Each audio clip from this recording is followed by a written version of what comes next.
3-4 महीने पहले मालदीव्स के अंदर एंटी इंडिया प्रोपेगेंडा को बहुत तेजी से रन किया जा रहा था। इवन मालदीव्स के अंदर जगह जगह पर एंटी इंडिया सेंटीमेंट्स को प्रमोट कर रहे थे बहुत सारे लोग, बहुत सारे पावरफुल लीडर्स। इवन आज जो मालदीव्स के प्रेसिडेंट हैं मोहम्मद बिजौ, वे भी इंडिया आउट कैंपेन रन कर कर ही मालदीव्स के प्रेसिडेंट बने हैं।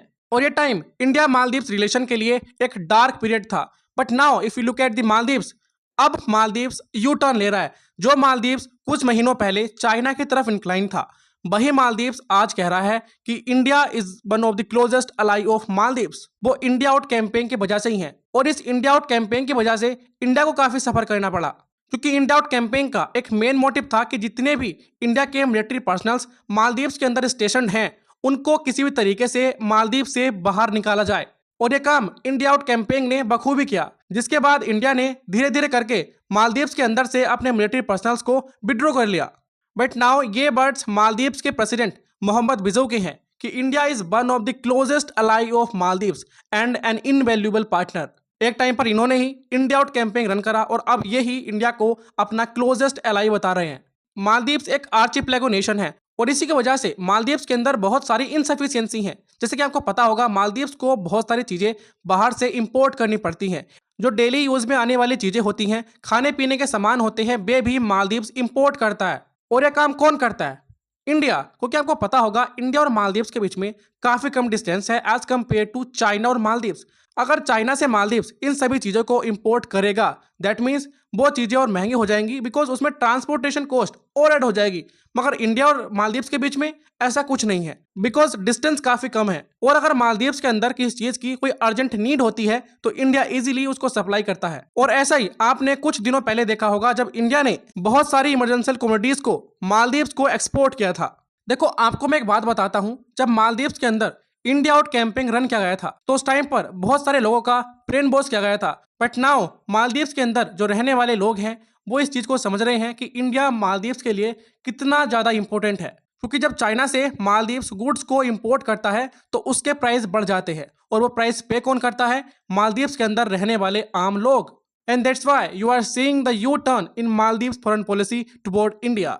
रिसेंटली एस जयशंकर 3 दिन की ऑफिशियल विजिट पर मालदीव्स गए थे, जिस दौरान ये सब बातें हुई। आपको पता है मालदीव्स कोई ज्यादा बड़ा कंट्री नहीं है। मालदीव्स डिवाइडेड है बहुत सारे आइलैंड्स में, और उन आइलैंड्स में इंडिया ने यूपीआई सर्विस को इंट्रोड्यूस किया है। आप भी कई बार यूज करते होंगे यूपीआई सर्विसेज को। जब आप पैसे ट्रांसफर करते होंगे या आप किसी चीज को सेल करते हैं या बाय करते हैं, तो उस टाइम पर जब आप ऑनलाइन पेमेंट करते हैं तो आप कहीं ना कहीं यूपीआई का इस्तेमाल तो करते ही होंगे। और वही सर्विस रिसेंटली मालदीव्स के अंदर भी इंट्रोड्यूस की गई है। बेसिकली यूपीआई एक यूनिफाइड पेमेंट इंटरफेस है जो इंडिया में 2016 में इंट्रोड्यूस किया गया था by NPCI, National Payments Corporation of India, and it's an instant payment system developed by India. Unified payments interface काफी सेफ है और इंडिया की मोर देन 50% पॉपुलेशन यूपीआई का इस्तेमाल करती है अपने पेमेंट को करने के लिए। And you all know about Maldives. Maldives एक ऐसा कंट्री है जिसकी जो मेन सोर्स ऑफ इकोनॉमी है वो टूरिज्म है। बिकॉज जितने भी आर्चिपेलागो नेशंस होते हैं उनकी जो इनकम होती है मेनली टूरिज्म से ही आती है। और मालदीव्स की जीडीपी का जो 30% हिस्सा है वो केवल टूरिज्म से ही आता है। और अकेला Maldives tourism sector more than 60% foreign exchange लाकर देता है मालदीव्स को। देखो, यूपीआई के आने से मालदीव्स के अंदर जो पेमेंट सिस्टम है वो और ज्यादा फास्ट हो जाएगा। इवन ये मालदीव्स का जो टूरिज्म सेक्टर है उसको बूस्ट करने का काम भी करेगा। ऑल्दो इंडिया और मालदीव्स के बीच में रिलेशन अब भी काफी स्टेंड है, मगर ये बात जून की है जब इंडिया के अंदर पीएम की इनॉग्रेशन सेरेमनी चल रही थी, तो उस दौरान मालदीव्स की तरफ से मालदीव्स के प्रेसिडेंट इंडिया आए थे। और उस टाइम पर भी मोहम्मद बिजौ इंडिया के साथ अपने रिलेशंस को नॉर्मल करना चाहते थे।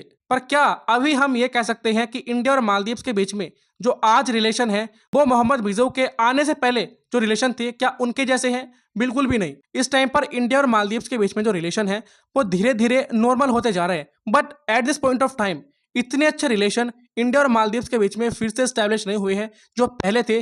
और ये बात सच है, हमेशा ही मोहम्मद बिजौ एक प्रो चाइना लीडर रहेंगे, भले ही वो इंडिया के साथ अपने रिलेशंस को थोड़ा नॉर्मल कर लें। बिकॉज जो मालदीव्स के अंदर सिचुएशन है, अगर उनको कंट्रोल करना है तो इंडिया की जरूरत मालदीव्स को है।